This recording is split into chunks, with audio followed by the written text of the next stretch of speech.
আর্জেন্টিনার রোজারিওতে জন্ম হয় মেসির। বাবা কাজ করতেন স্টিল ফ্যাক্টরিতে, মা ছিলেন সাফাই কর্মী। হাঁটতে শেখার আগেই ফুটবল নিয়ে কসরত করা শিখে যায় ছোট্ট মেসি। পায়ে বল নিয়ে যেন জাদু দেখাতে পারত ছোট্ট ছেলেটা। তার খেলা দেখে মাত্র 5 বছর বয়সে তাকে কিনে নেয় স্থানীয় এক ক্লাব। ছোট্ট মেসির খেলা দেখতে দূর দূরান্ত থেকে মাঠে ভিড় জমাতো দর্শকরা। তাই মাত্র 5 বছর বয়সী মেসির খবর ছড়িয়ে পড়ে আর্জেন্টিনা থেকে স্পেনে। পরিবারের মুখে দুবেলা খাবার তুলে দিতে প্রতিদিন মাথার ঘাম পায়ে ফেলতে হতো মেসির বাবাকে। ছেলের প্রতিভা দেখে নিশ্চিন্ত হন মেসির বাবা। ভেবেছিলেন কষ্টের দিন শেষ হতে চলেছে। সবকিছুই ঠিকঠাক চলছিল। সবাই জানতো মেসি ইউরোপের বড় কোনো ক্লাবে খেলবেই।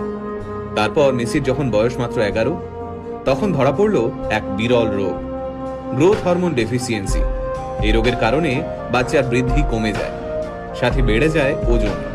এই রোগের চিকিৎসা করাতে প্রতিদিন মেসির পায়ে 2টো ইঞ্জেকশন দেওয়া হতো। এই চিকিৎসা করতে মাসে খরচ হতো প্রায় 75,000 টাকা।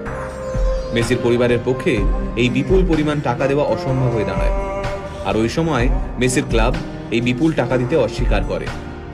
চিকিৎসার খরচ জোগাতে বিভিন্ন ক্লাবের দরজায় দরজায় ঘুরতে থাকেন মেসির বাবা। কিন্তু মাত্র 11 বছরের একটা বাচ্চার জন্য প্রত্যেকটা ক্লাব এই বিপুল পরিমাণ টাকা দিতে অস্বীকার করে। তবে চিকিৎসা চলাকালীন মেসিকে মাঠ থেকে এক মুহূর্তের জন্যও দূরে সরিয়ে রাখা যায়নি। সেই সময় ওই মাঠে উপস্থিত ছিলেন ফুটবল ক্লাব বার্সেলোনার এক প্রতিনিধি। মেসির পায়ের জাদু দেখে মেসিকে স্পেনের বার্সেলোনায় নিয়ে যেতে চান সেই প্রতিনিধি। হাতের কাছে কোনো কাগজ না থাকার কারণে একটা ন্যাপকিনেই কন্ট্রাক্ট লেখা হয়। তাতে সই করেন মেসির বাবা। সেই বহুমূল্য ন্যাপকিন এখনো মেসির কাছে রয়েছে। তারপরের ইতিহাস আমরা সবাই জানি। বার্সেলোনায় ইতিহাস তৈরি করেন তিনি। বিশ্বের সামনে বার্সেলোনাকে সেরা ক্লাব হিসেবে তুলে ধরেন। শুধুমাত্র 2012 সালেই মেসি 91টি গোল করেন। সেই রেকর্ড এখনো কেউ ভাঙতে পারেননি। আজ প্রায় 5,000 কোটি টাকার মালিক মেসি। নিজের ফুটবল ক্যারিয়ারে পেয়েছেন প্রচুর খ্যাতি। এত সম্পত্তি পেয়েও মাথা ঘুরে যায়নি তার।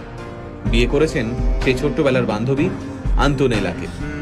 মাত্র 11 বছর বয়সে মেসি যখন আর্জেন্টিনা ছেড়ে স্পেনে চলে যান, তখন তিনি আন্তোনেলাকে কথা দিয়েছিলেন যে একদিন না একদিন তিনি তাকে স্পেনে নিয়ে যাবেনই।